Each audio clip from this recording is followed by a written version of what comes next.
The transport shuttle shook as it approached the massive space station.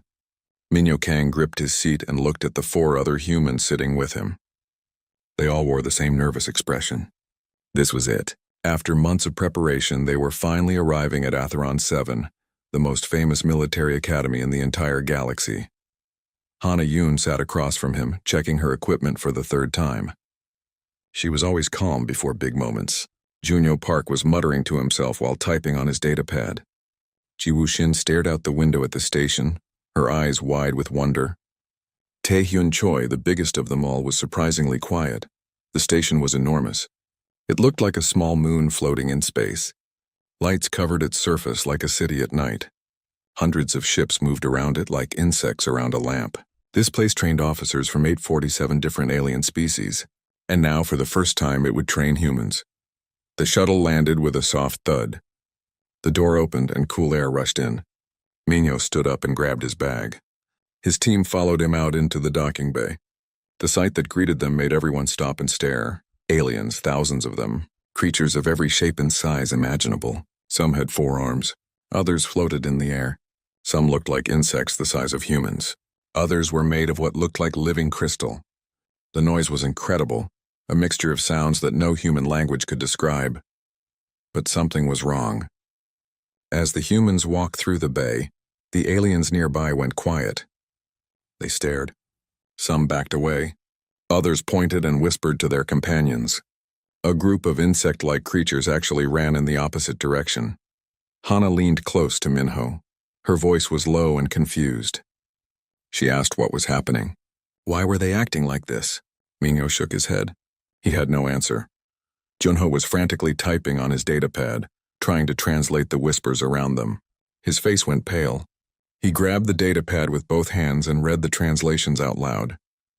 The aliens were calling them Deathworlders, predators, and dangerous. Jiwoo looked worried. She asked what a Deathworlder was.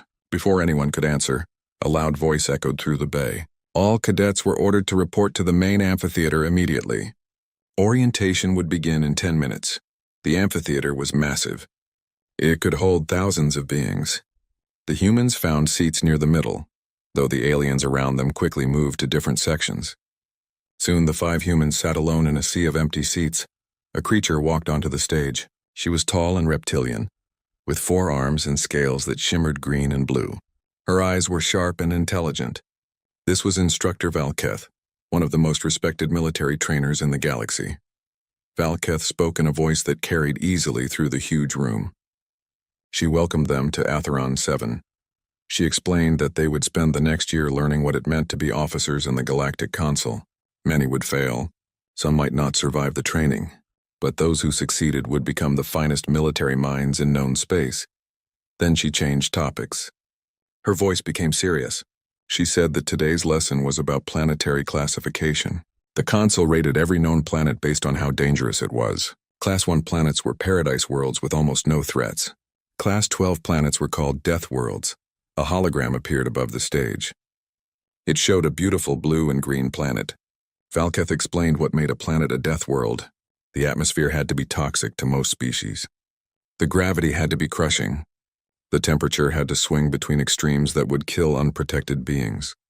The weather systems had to be violent enough to destroy cities. And the life forms had to be deadly predators that killed everything around them. Minho felt something cold in his stomach. He looked at the hologram more carefully. The continents looked familiar. Very familiar. He leaned forward in his seat. Valketh continued. She said that Class 12 death worlds had oxygen levels that would make most species dizzy and sick. Earth's air was perfect for humans but would slowly poison many aliens. The gravity was almost twice what most console species considered comfortable. Humans grew up under this crushing weight and thought it was normal. The temperature on death worlds could kill in minutes. Valketh explained that this particular planet had deserts where the heat could cook flesh, and frozen areas where exposed skin would die in seconds. Most aliens would need protective suits just to stand on the surface, yet the native species lived there without any protection at all. Jiwoo grabbed Minho's arm. She whispered that Valketh was describing Earth. The instructor was talking about their home. Minho nodded slowly. The other humans had realized it too.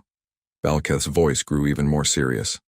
She said that death worlds produce the most dangerous creatures in the galaxy. Everything on these planets was built to kill. The predators were fast, strong, and merciless. They had to be, or they would die. Evolution on death worlds was a constant war.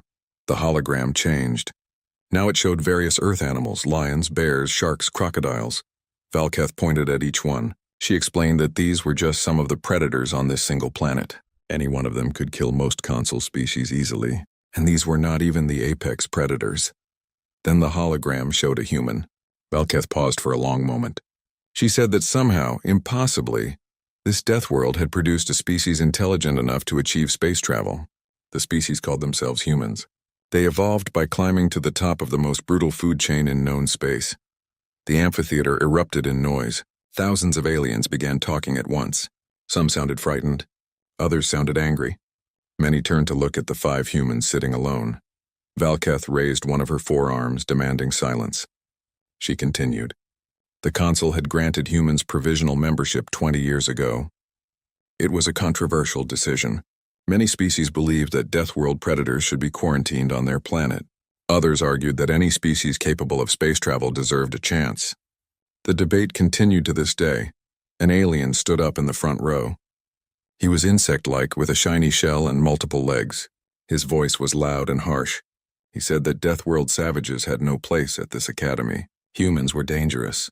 They could not be trusted. They should be sent back to their violent planet.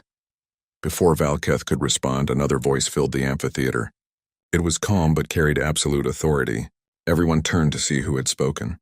An ancient being floated at the back of the room. It looked almost like a ghost, translucent and glowing softly.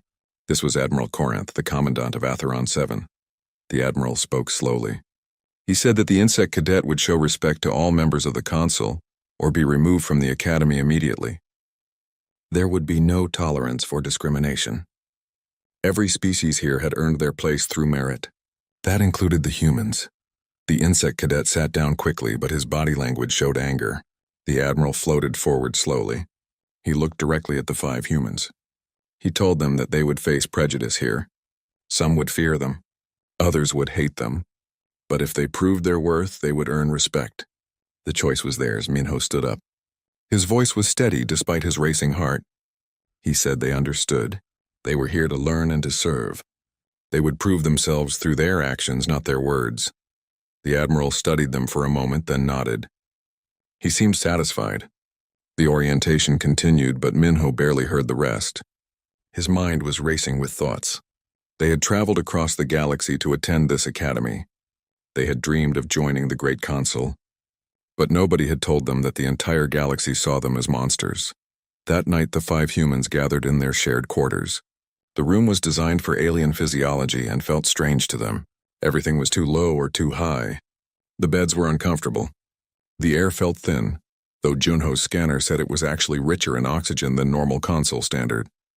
Taehyun broke the silence. He asked if they were really the monsters everyone thought they were. His voice was sad and confused. This gentle giant who loved poetry and philosophy was being called a death world predator. Jiwoo shook her head firmly. She said they were not monsters. Yes, Earth was dangerous. Yes, humans had to fight to survive. But that struggle had taught them compassion. It taught them the value of working together. It taught them to protect the weak. Monsters did not do those things. Hana added that she did not care what the aliens thought. Actions spoke louder than fear and prejudice. They would show everyone what humans were really made of. Minho looked at his team. These were his friends, his family. They had trained together for years to reach this point. He was not going to let fear and ignorance stop them now. He told them they were not monsters.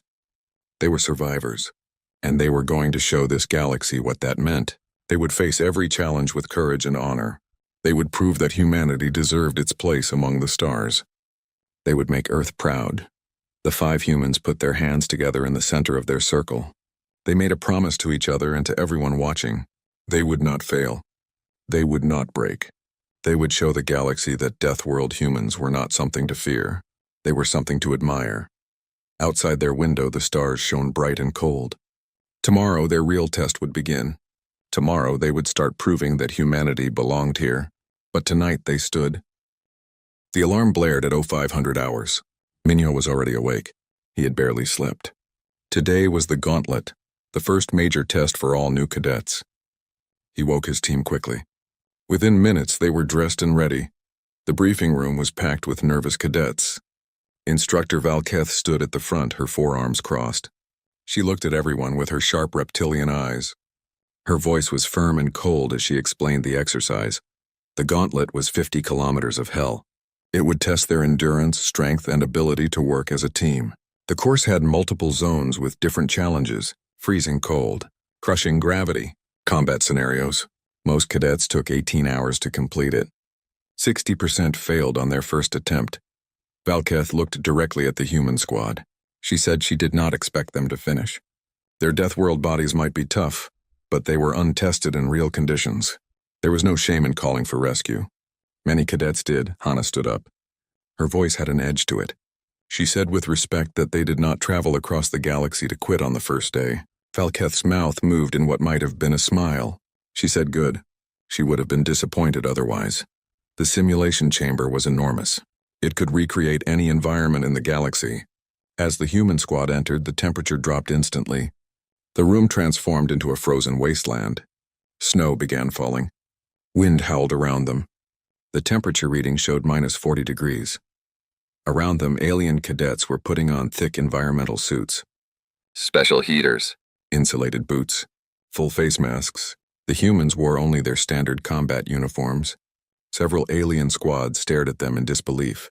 The insect-like cadet from the orientation, whose name was Thyron, stood nearby with his squad. He said loudly that the humans would freeze to death within an hour. His companions laughed. Hana ignored them. The starting signal blared. Squads began moving forward. Most walked carefully through the snow. The humans started jogging. Hunyo complained about the cold. Taehyun reminded him that this was warmer than winter in Seoul. They kept moving. Within the first hour, they had passed a dozen squads. The aliens watched them jog through the frozen environment like it was nothing. Some looked amazed. Others looked frightened. One squad actually stopped moving to stare. The second zone was worse. The environment shifted to scorching desert heat. The temperature jumped to 50 degrees. Most squads slowed down significantly. Some cadets collapsed from heat exhaustion. The humans kept their steady pace. Jiwoo explained they needed to conserve water but could handle the heat. They helped 2 alien cadets who had fallen. Jiwoo gave them water and checked their vital signs. She said they would be okay but needed to rest. The aliens looked at her with confusion and gratitude. Why would Death World predators help them? The third zone was the gravity section. The chamber's gravity increased to almost twice normal. The pressure was incredible. Most squads were crawling on their hands and knees. Some could not move at all. The humans felt it too. Every step was harder. Their bodies felt heavy. But they kept walking. Jiwoo was breathing hard. She explained through gasps that Earth's gravity was already higher than standard console levels. This was very uncomfortable, but they had trained for it.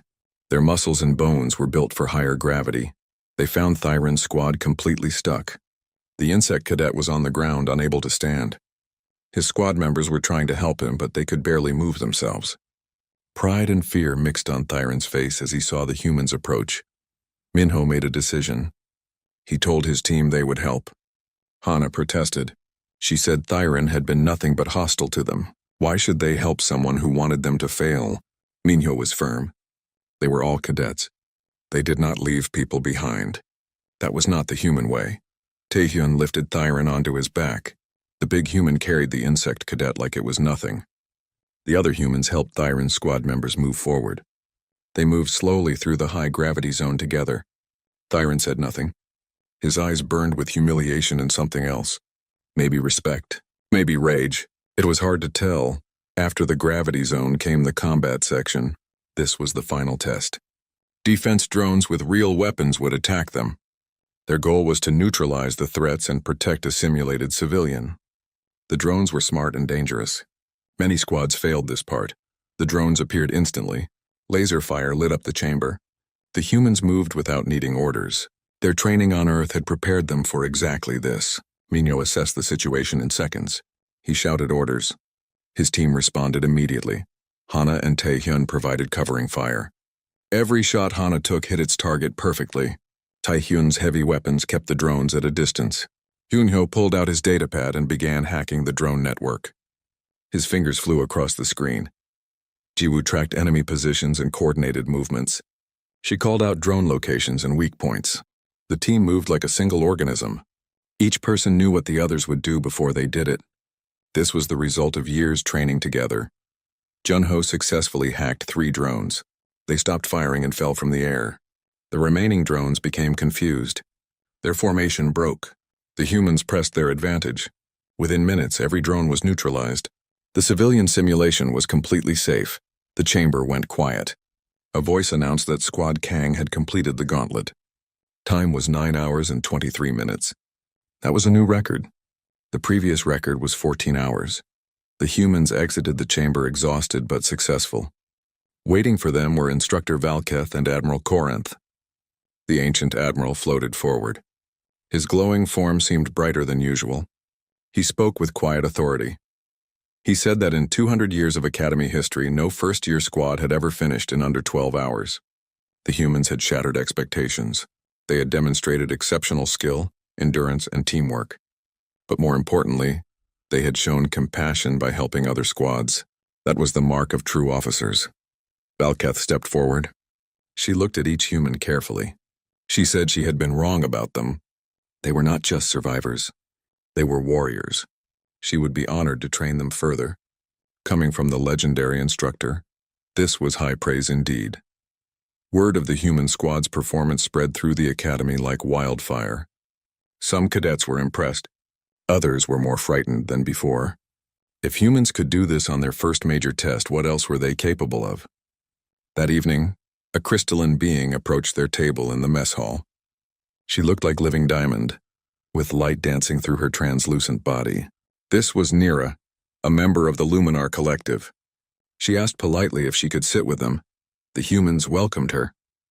Nira communicated through light patterns and harmonic sounds. It was beautiful but impossible to understand. Junyo immediately pulled out his datapad. He said he could build a translator device. It would take him a few hours. Nira's body glowed brighter, which seemed to indicate happiness. While Junho worked, Jiwoo tried to communicate with Nira using gestures. It was clumsy but effective. Nira seemed fascinated by the humans. She kept watching how they moved, how they interacted with each other. There was curiosity in her crystalline features, not fear. Other alien cadets watched this interaction nervously. Sitting with the Death World predators was social suicide. But Nira did not seem to care. She had made up her own mind about the humans. By the end of the evening, Junho had created a basic translator. Nira's first words through the device were simple but meaningful. She said thank you for letting her sit with them. Most species saw her kind as too alien, too different, but the humans had welcomed her without hesitation. She asked why. Minho answered honestly. He said they knew what it felt like to be judged before anyone got to know them. They would not do that to others. Everyone deserved a chance to show who they really were. Actions mattered, not appearances. Nira's body pulsed with warm golden light. She said that her people had a saying. Those who share struggle share understanding. She believed the humans would do great things. She wanted to help them however she could.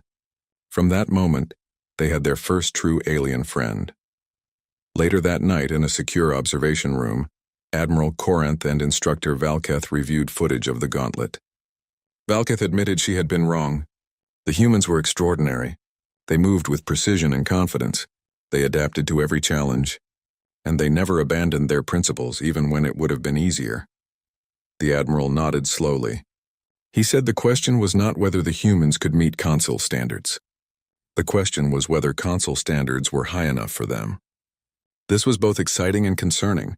If humans could do this much as untrained cadets, what would they become as fully trained officers? In another part of the station, Thyron sat alone in his quarters. A holographic image of his father appeared. The older Velmari noble demanded to know what happened. How had Death World savages helped him? How had they beaten the gauntlet so easily? This was unacceptable. Thyron's father said that humans were dangerous. They would eventually show their true nature. When they did, the Velmari would be ready. He ordered Thyron to watch the humans carefully. Document everything they did. Find proof that they were a threat to Consul security. The galaxy needed to see what Death World predators really were. 3 months had passed since the gauntlet. The human squad continued to excel in every class and exercise, but their success was creating problems. The mess hall had become divided. Alien cadets avoided the humans. Only Nira sat with them regularly, and she faced increasing isolation from her own kind. Junho noticed something strange one morning. His datapad kept receiving unusual signals. He traced them and discovered propaganda videos spreading through the Academy network. The videos used footage from Earth's history, wars, weapons, violence. They made humans look like savage monsters. The videos were edited cleverly. They showed human conflicts but removed all context. There was no explanation about why wars happened. No mention of peace treaties or humanitarian efforts, just violence and destruction. The message was clear. Humans were dangerous predators who could not be trusted. Jiwoo was hurt by this. She asked why someone would do this. They had done nothing but help others and follow the rules. Why spread lies? Minho traced the videos back to their source. The data trail led to Thyron's personal network terminal. The confrontation happened in the mess hall. Minho approached Thyron's table. His voice was calm but firm. He asked Thyron to stop the propaganda campaign. It was dishonest and harmful. They should compete fairly as cadets, not through lies and fear. Thyron stood up. His insect body clicked and buzzed with agitation. He said he was simply educating people about the true nature of Death World species. Humans could not hide what they were. Violence was in their blood. Everyone needed to know the danger. The mess hall went silent. Everyone watched the confrontation. Hana's hand moved toward her weapon. Taehyun stepped closer to Minho, ready to defend him if needed. The tension was thick enough to cut with a knife. Before things could escalate, Admiral Corinth appeared. His glowing form floated between the two groups. His voice was quiet but carried throughout the hall. He announced a mandatory joint training exercise. All first-year squads would participate. It would happen tomorrow. That was all. The next morning, 20 squads gathered for the exercise briefing. The scenario was a planetary invasion. They needed to work together to secure an enemy facility. It was complex and required perfect coordination. Thyron's squad was assigned to command and control. The humans were placed in the frontline assault team. The simulation began smoothly. Squads moved into position. Communication channels buzzed with orders and reports. Then Junho noticed something wrong. The simulation's code looked strange, numbers that should not be there, parameters that made no sense. Before he could investigate further, everything went wrong. The training weapon suddenly showed lethal power levels. The simulated enemies began moving with advanced combat intelligence. Safety protocols failed. Red warning lights flashed everywhere. This was no longer a simulation. It was real combat. Panic spread through the exercise. A cadet was hit by weapons fire and went down screaming. Then another. The simulated enemies were using real ammunition. Squads broke formation and scattered. The carefully planned strategy collapsed in seconds. In the command center, Thyron froze. His training had prepared him for simulations, not real emergencies. His squad members shouted conflicting orders. Some cadets called for evacuation. Others tried to restart the system. Nothing worked. More cadets were getting injured. Nira was hit while trying to help wounded cadets evacuate. She fell, her crystalline body cracked and leaking light. Jiwoo ran to her side, dodging weapons fire. She began emergency treatment while calling for medical support. Minho saw the chaos spreading. He saw command falling apart. Someone needed to take charge immediately or cadets would die. He switched to the emergency command channel. His voice cut through the panic like a knife through water. He identified himself and assumed command. He ordered all squads to switch to emergency defensive formation pattern, Delta 9. Medical teams were to fall back to marked safe zones immediately. Combat teams were to prepare for coordinated suppression fire on his mark. His voice was steady and confident. Years of training took over. The confused cadets responded to his authority. Squads began moving into defensive positions. The random panic became organized retreat. Medical teams evacuated wounded cadets to safer areas. Combat teams provided covering fire. The human squad led from the front. Hana's marksmanship kept enemy fire suppressed. Every shot counted. Every target fell. Taehyun used his heavy weapons to create safe corridors for retreating squads. His massive frame absorbed impacts that would have killed smaller cadets. Junho worked frantically on his datapad while moving. He was searching for a way to shut down the simulation. Bullets whizzed past his head. Explosions rocked the chamber, but his fingers never stopped moving across the screen. Jiwoo stabilized Nira and 3 other wounded cadets. Her knowledge of alien biology was crucial. Each species had different vital organs and chemical needs. Human medical training would have been useless. But she had studied every species at the academy. She knew exactly how to help each one. The situation was still desperate. Ammunition was running low. More cadets were getting injured. The simulated enemies were not stopping. Minyo realized they needed to end this quickly. He studied the chamber layout and found the simulation's central control node. The control node was behind enemy lines. Reaching it would mean charging through overwhelming fire. It was dangerous, maybe suicidal, but it was their only option.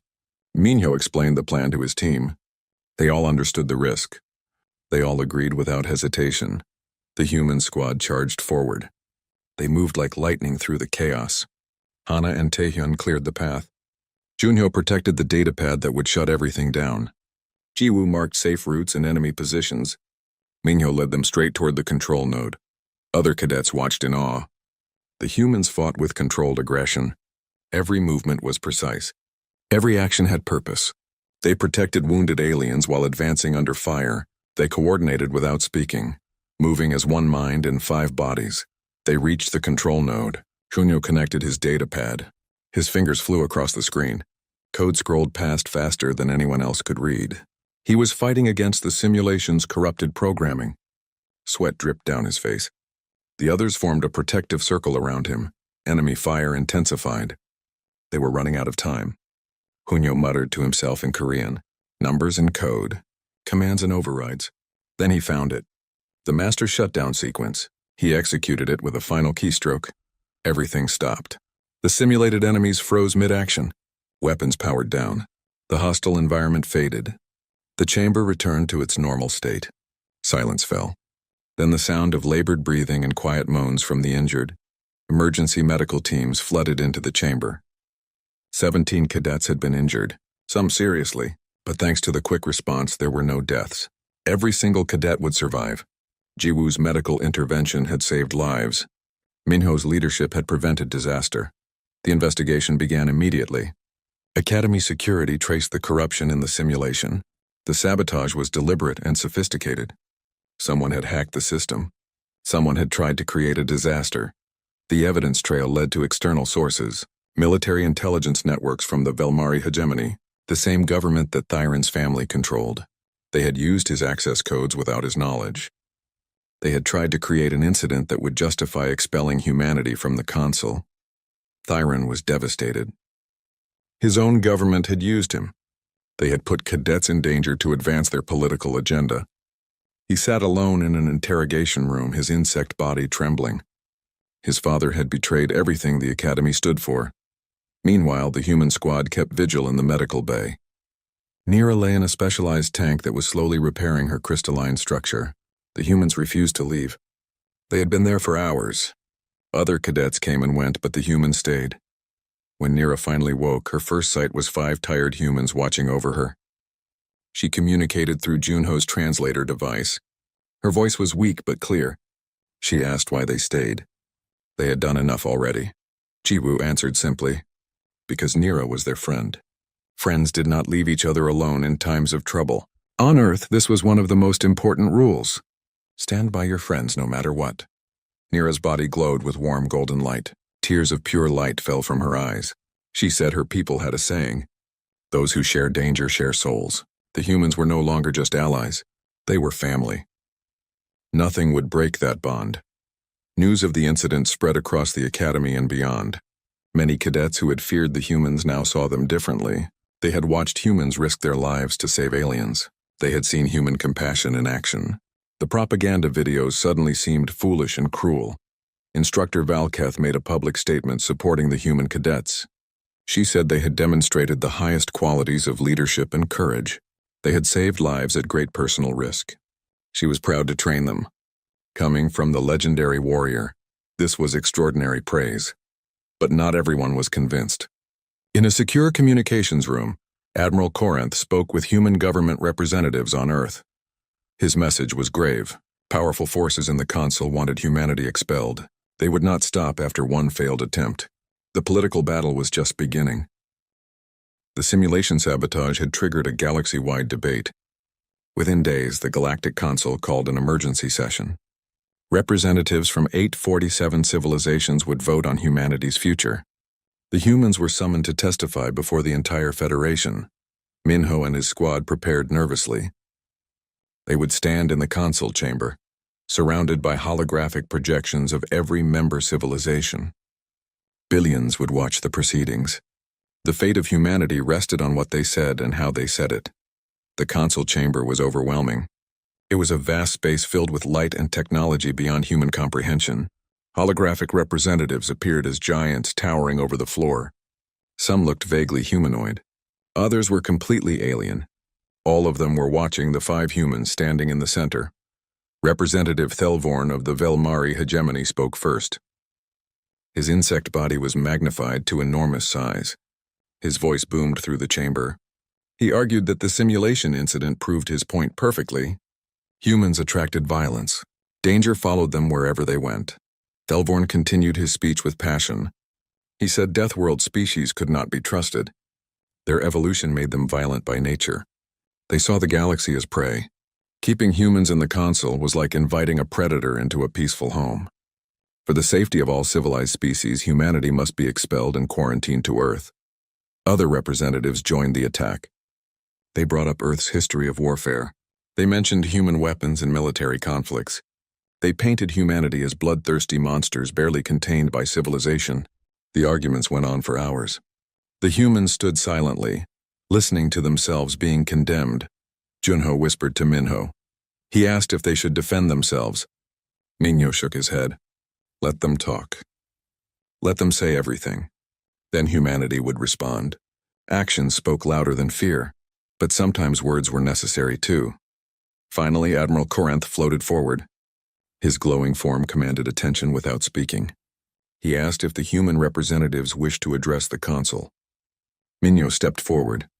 His heart pounded, but his voice remained steady. Minho began speaking. He said the representatives were not wrong. Humans were predators. Earth was a death world. These facts were true.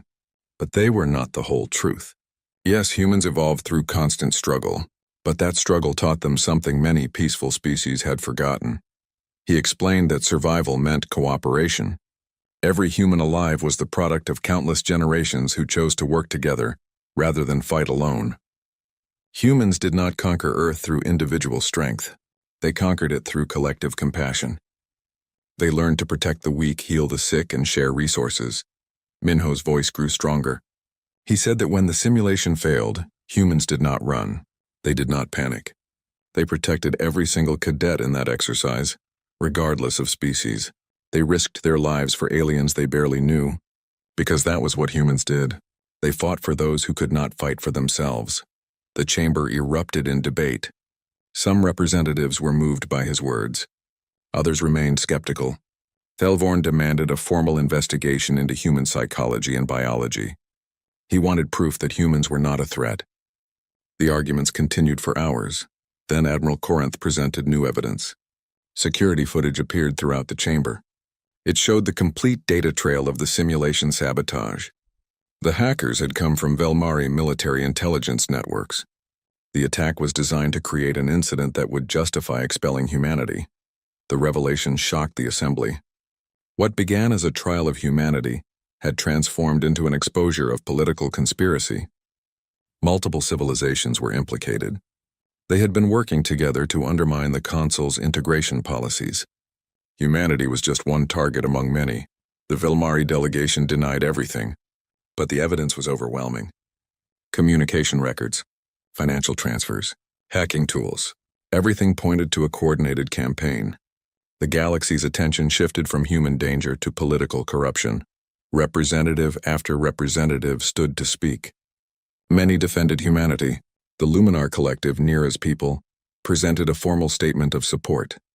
They described how humans had welcomed Nira when others rejected her. They had risked their lives to save her during the crisis. The Sarathi Empire, Valketh civilization, argued that warrior cultures had value. Their own species had evolved as predators. They understood what it meant to channel aggression into protection. Humans showed the same potential. They should be valued, not feared. Dozens of civilizations added their voices.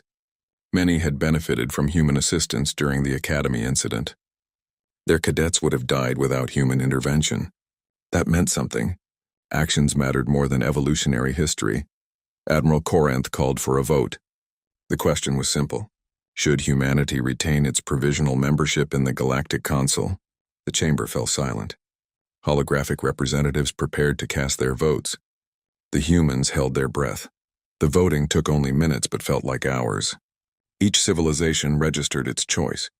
Green lights for support, red lights for opposition, yellow lights for abstention. The lights filled the chamber like stars. The humans could not tell which color was winning. Finally, the results appeared. 514 civilizations voted in favor. 298 voted against. 35 abstained. Humanity would remain in the Council. They had won. But the narrow margin revealed deep divisions that would take years to heal. The chamber erupted in noise again. Some representatives celebrated. Others protested. The debate would continue in different forms. But for now, humanity had secured its place. Mino felt tears in his eyes. His team embraced each other. They had done it. Admiral Corinth approached them after the session. He said they had performed admirably under incredible pressure. They represented humanity well. But he warned them that this was not the end. Political battles would continue. Conservative factions would not give up easily. The humans understood. This victory was important but incomplete. They had proven humanity's worth to some civilizations, but many still feared or hated them. Trust had to be earned gradually, through consistent action and demonstrated values. Back at the Academy, the atmosphere had changed. Many cadets who previously avoided humans now approached them cautiously. They asked questions. They wanted to understand. Some even apologized for their earlier prejudice.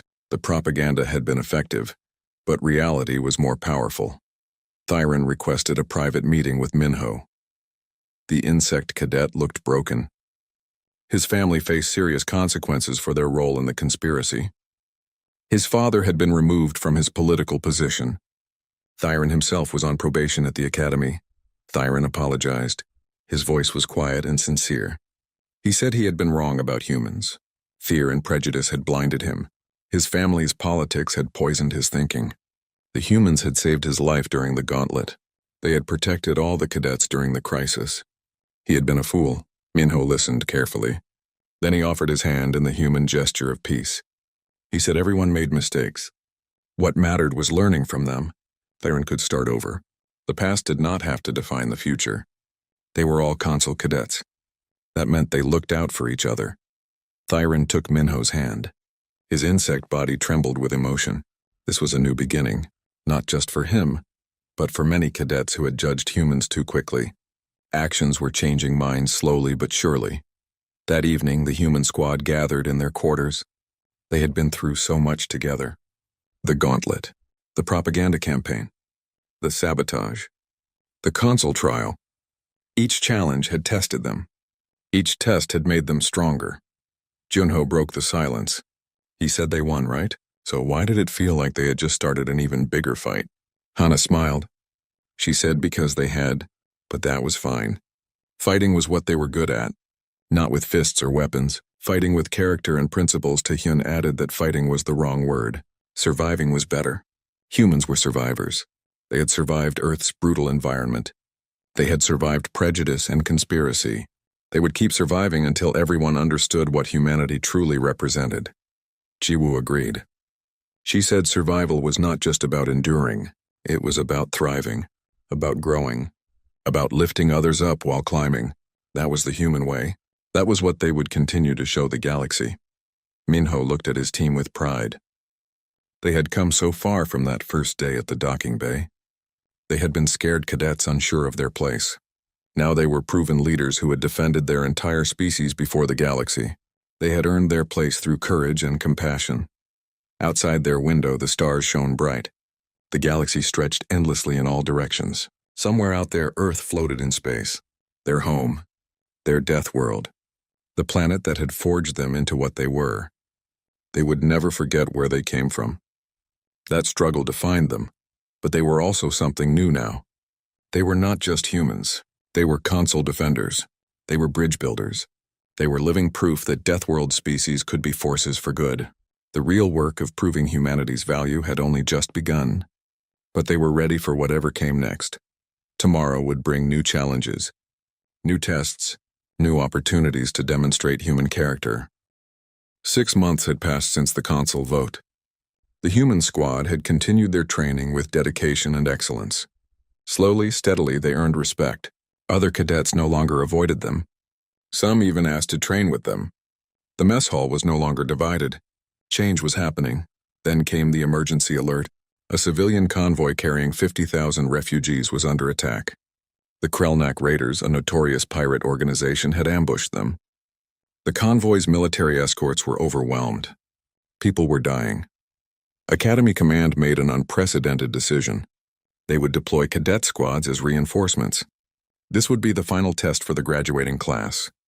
Real combat, real consequences, real lives depending on their performance.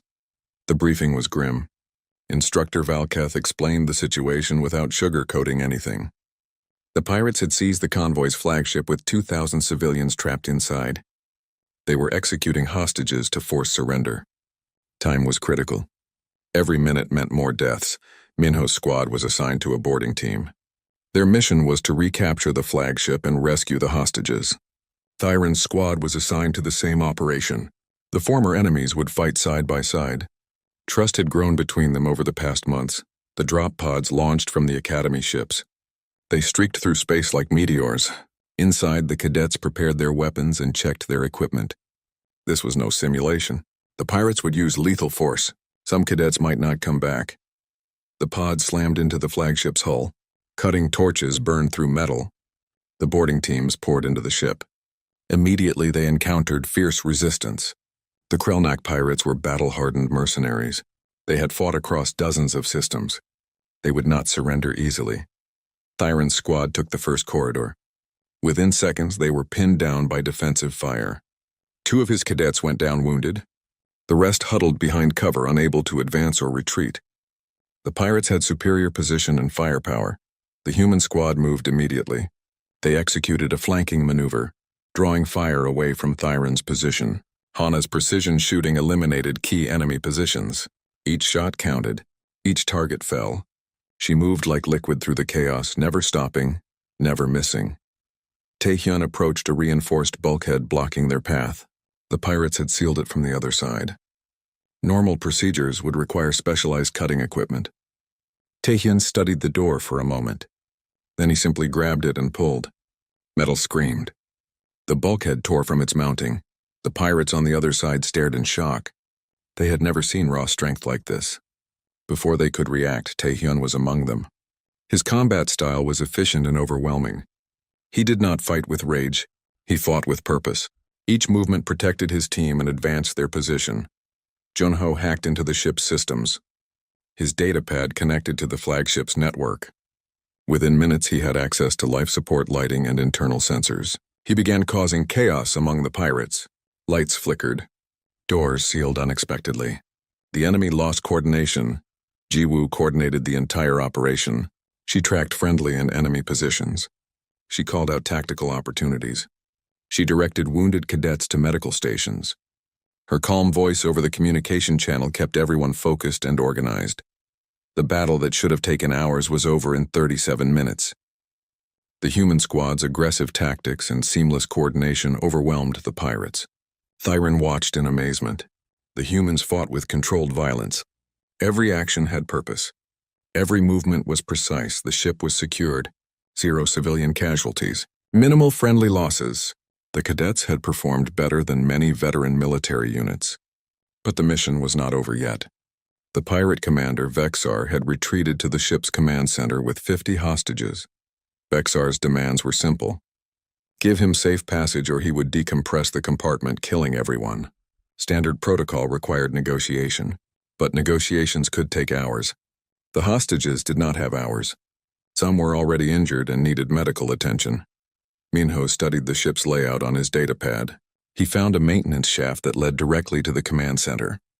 It was narrow, unshielded, and exposed to enemy fire at certain points. By console military standards, attempting this route was suicide. Hana looked at the route and immediately volunteered. She said if anyone could make that shot, it was her. The rest of the team would create a distraction. Standard hostage rescue tactics. Risky but possible. They had trained for situations like this. Minho made the call. They would attempt the rescue.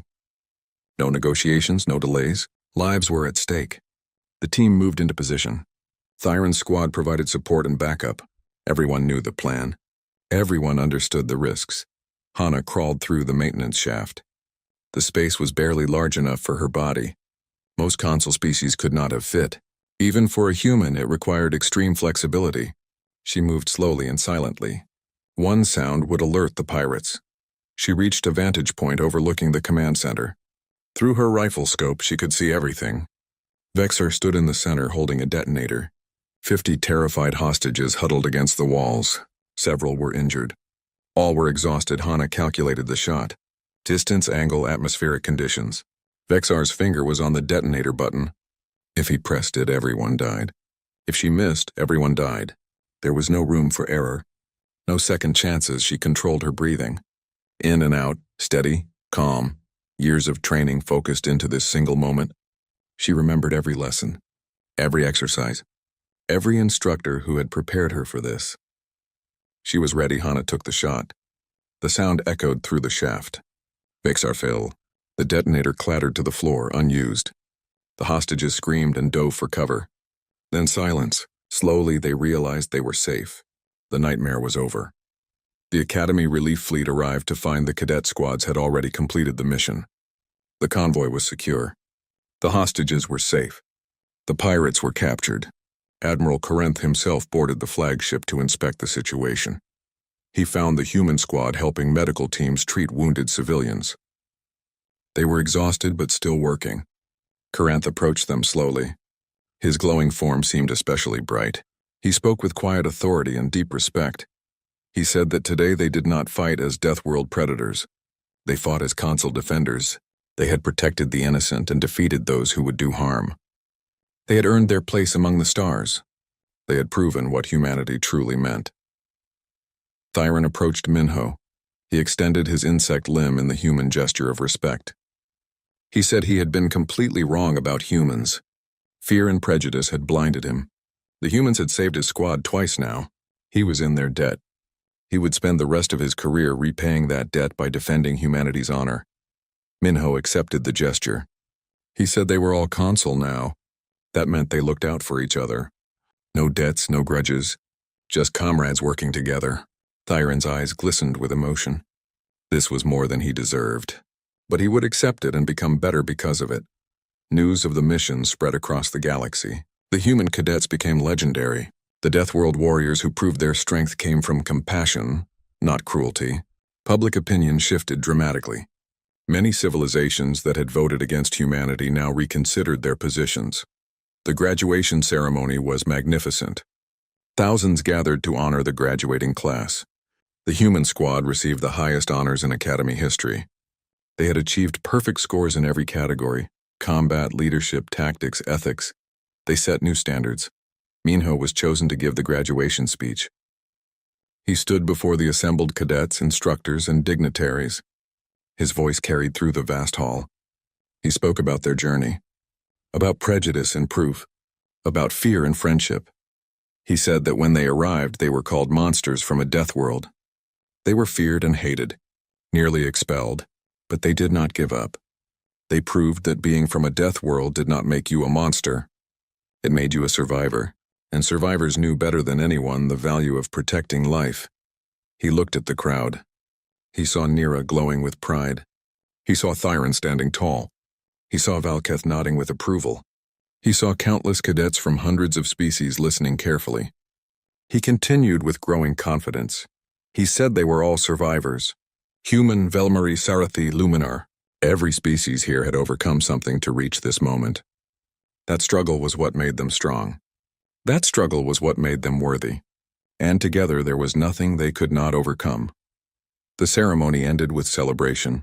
Earth's provisional membership was upgraded to full status. Humanity was no longer on trial. They were equal partners in the Galactic Council. The human squad was offered positions as instructors at the Academy. They would train the next generation. That night, the 5 humans stood together on an observation deck. They looked out at the stars. Hana said that when they left Earth, she thought they were just going to learn how to fit in with aliens. She did not realize they were going to teach the galaxy how to be better. Junho laughed. He said that was humanity for them. They did not just survive. They thrived, and they brought everyone else up with them. That was the real human superpower. Not strength or endurance, not combat ability or tactical genius,